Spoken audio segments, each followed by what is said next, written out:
তো আসসালামু আলাইকুম গাইস, আজকে আমি রান্না করব এই যে কাঁকড়া ভাজি আর কচ্ছপ ভাজি। তো চলো, আমি এখন প্রথমে তেল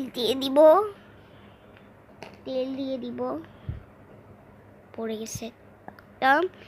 এখন তেল দিয়ে দিব, তারপর তারপর চিজ দিয়ে দিব।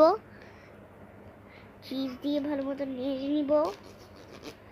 তারপর কচ্ছপ দিয়ে দিব, কাঁকড়াও দিয়ে দিব। তারপর দিয়ে দিব ধনিয়া পাতা আর কাঁচামরিচ আর একটু লবণ। কাঁচামরিচ দেওয়া আছে। তো এখন আমি খেয়ে বলবো কেমন হয়েছে। এটা কিন্তু খুবই মজা হয়েছে, আর এটা মিথ্যা মিথ্যি খেলা।